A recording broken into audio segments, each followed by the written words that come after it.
Hello friends, good evening to everyone.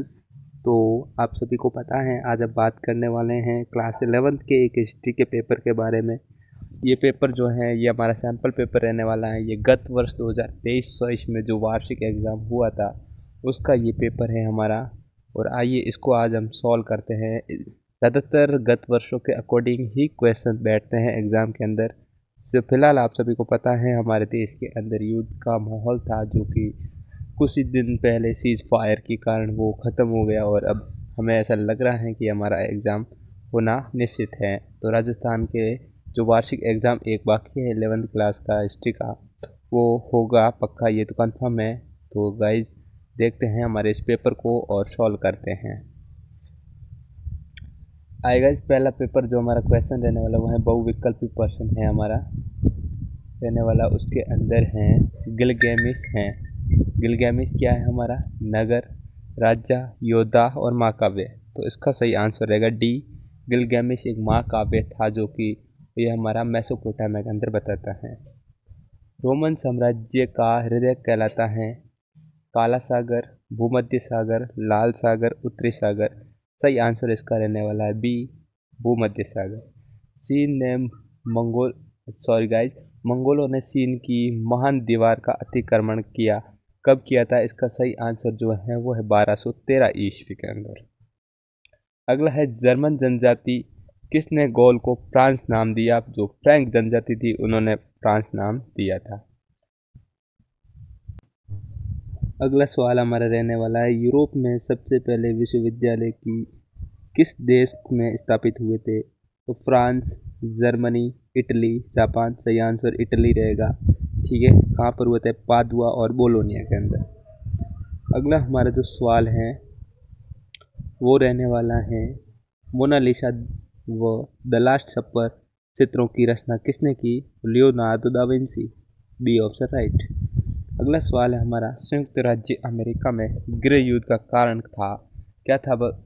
व्यापार, संसाधन, नदी जल, दास प्रथा। तो इसका सही आंसर दास प्रथा रहेगा।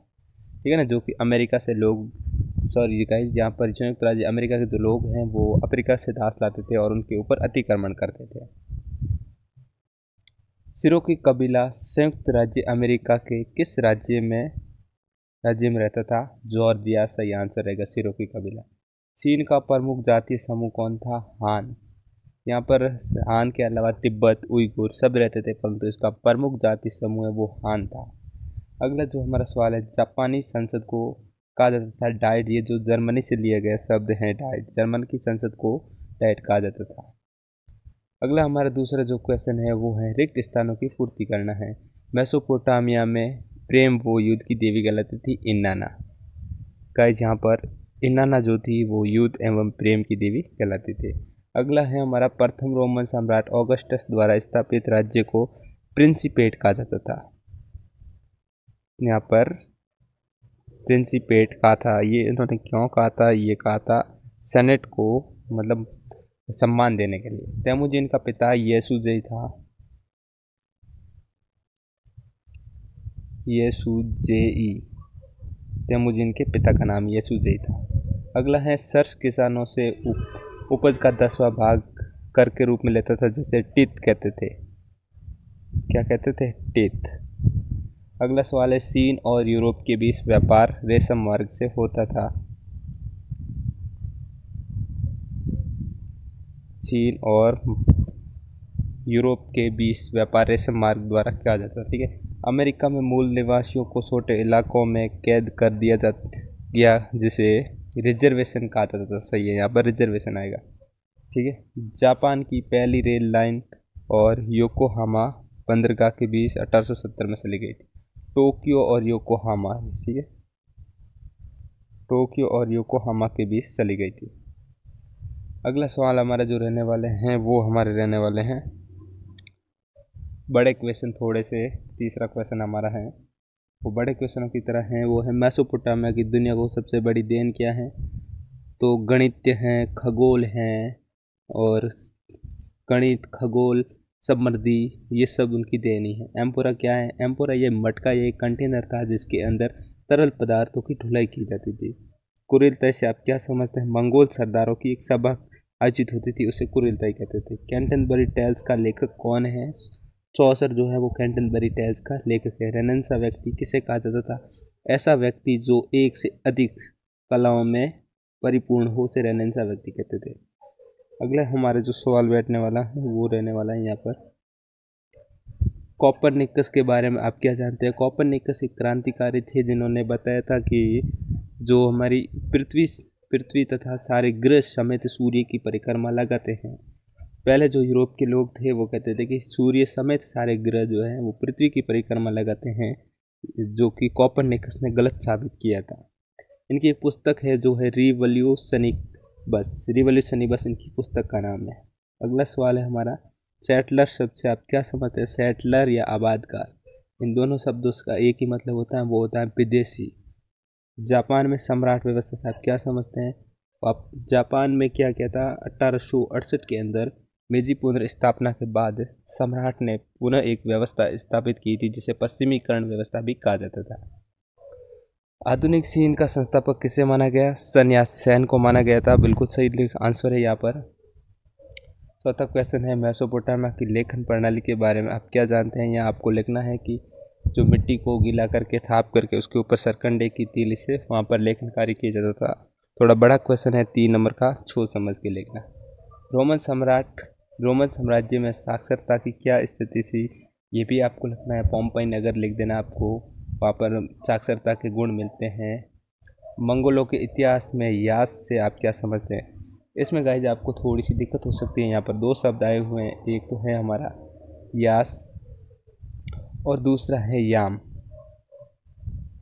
यास का मतलब होता है नियमों की एक संहिता थी चंगेज़ खान की, और याम जो है वो हरकरा पद्धति। इन दोनों में आपको डिफरेंट आना चाहिए, वरना आप एक दोनों का आंसर सेम लिख के आ सकते हैं। इन दोनों में डिफरेंट यही है, याम जो है वो है हरकरा पद्धति और यास जो है वो है मंगोल सरदार जो चंगेज़ खान थी उसके नियमों की संहिता। अगला सवाल हमारा जो है, मध्यकालीन यूरोप में नाइट कौन थे? एक योद्धा वर्ग था, ठीक है। अमेरिकी मूल निवासियों यूरोपीय व्यापारियों के साथ कौन कौन सी वस्तुओं का व्यापार करते थे? अमेरिकी मूल निवासी यूरोपीय व्यापारियों के साथ कौन कौन सी मूल निवासी? तो ये जो अमेरिकी मूल निवासी थे ये उनको देते थे रोएदार खाल और बाइसन जो जानवर है उसका मांस उनको देते थे। सॉरी गाइज, बाइसन नहीं, यहाँ पर मछलियाँ और रोएदार खाल लेकर जाते थे अमेरिकी मूल निवासी, और यूरोपवासी इनको मदिरा देते थे, बर्तन देते थे, बंदूकें वगैरह देते थे। अगला सवाल है, इतिहास की किताबों में ऑस्ट्रेलिया के मूल निवासियों को क्यों नहीं शामिल किया गया? ये तब तक इतिहास की किताबों में इनको शामिल इसलिए नहीं किया गया क्योंकि इनको अपने इतिहास के बारे में भी पता नहीं था। इन्होंने अपना इतिहास लिखना भी बाद में ही शुरू किया था।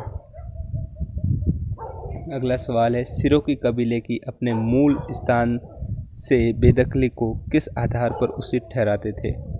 लोग जो यूरोपवासी हैं वो कहते थे कि ये तो अनपढ़ है, इनको कुछ आता ही नहीं है, ये अब विकास करना जानते ही नहीं है, ये तो आदिम उत्तम जंगली हैं, ऐसा भी यूरोपवासियों ने कहा था। इसीलिए इनको सिरोकी कबीलों को उनकी जो मूल स्थान है वहाँ से उनकी बेदखली करवा दी थी।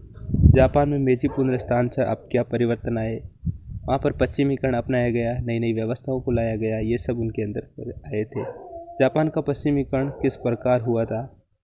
यही जापान के भी पश्चिमी औजारों के उपयोग करके अपने जापान को और विकसित किया। कुओमिंतांग ने चीन को एकत्रित कैसे बनाया? कुओमिंतांग पार्टी संन्यास सैन द्वारा गठित की गई थी और उन्होंने पूंजी नियमन और भूमि वितरण पर जोर दिया था। इसी कारण से पूरा चीन जो है वो एकीकृत हुआ था। यूरोपीय लोगों ने आने के पश्चात उत्तरी अमेरिका के मूल निवासियों पर क्या प्रभाव पड़े? आप यह लिख सकते हो, या फिर गोल्ड रश का संयुक्त राज्य अमेरिका के आर्थिक विकास में योगदान का वर्णन कीजिए। ये 1840 की बात है, गोल्ड रश वाली। मेजी शासन के अधीन जापान का आधुनिकीकरण किस प्रकार हुआ? विस्तार से बताना है। ये बड़े सवाल इसलिए मैं आपको नहीं बता सकता, आप अपने हिसाब से इसके अंदर लिख सकते हैं, थोड़ा आपको पता होना चाहिए। जैसे कि मेजी शासन कब स्थापित हुआ था, पुनर्स्थापना, तो 1868 में, ठीक है ना। अगला हमारा सवाल जो है वो देखते हैं, चियांग काई शेक के नेतृत्व में हुए चीन के विकास को समझाइए। चियांग काई शेक ने क्या विकास किया था चीन में, वो आपको बताना है। ताइवान व चीन विषय पर निबंध लिखना है आपको। चीन साम्यवादी दल माओ के नेतृत्व में किस प्रकार शक्तिशाली बना, विस्तार से बताइए। इसके अंदर आपको ये ध्यान रखना गाइस, जब चन्या सेन की मृत्यु हो गई थी 1927 में, उसके बाद चियांग काई शेक सही कार्य नहीं कर पाया, इसी वजह से माओ सेतुंग जो हैं वो सुर्खियों में आया था। अमेरिकी मूल निवासियों व यूरोपीय लोगों के एक दूसरे के प्रति दृष्टिकोण से विस्तार से समझाना। ये आपको ये बताना है कि दृष्टिकोण क्या था। यही दृष्टिकोण था कि जो यूरोपवासी हैं वो अमेरिका के मूल निवासियों को अनपढ़ गवार समझते थे। अगला हमारा जो सवाल रहने वाला है, अमेरिकी सरकार द्वारा मूल निवासियों की बेदखली हेतु अपनाई गई नीति का वर्णन करना है। यही नीति थी उनको कि अनपढ़, इनको कुछ आता गुता है नहीं, ये विकास करना नहीं जानते, इसी वजह से उनको अलग से एक रिजर्वेशन एरिया में डाल दिया था। फिर ये अगर आपको ये, इसके बाद 18वां क्वेश्चन है, उत्तरी अमेरिका के मूल निवासियों की जीवन शैली के बारे में बताना है। उसके बाद उत्तरी अमेरिका में परिवर्तन की लहर पर एक निबंध लिखना है आपको। 1911 के क्रांति के पूर्व चीन की स्थिति का विस्तार बताना है। फिर आपको यहाँ पर जो है वो है द्वितीय विश्व युद्ध के पश्चात जापान के अंदर जो व्यापार विस्तार आया था उसको बताना है। और फिर हमारा जो लास्ट क्वेश्चन रहने वाला है वो 20वां है, उसके अंदर बताना है आपको विश्व के रेखा मानचित्र पर निम्न स्थानों को दर्शाना है आपको। चीन सागर, जापान, ताइवान, रूस, और अथवा के अंदर है कनाडा, ऑस्ट्रेलिया, मैक्सिको, इंग्लैंड, संयुक्त राज्य अमेरिका।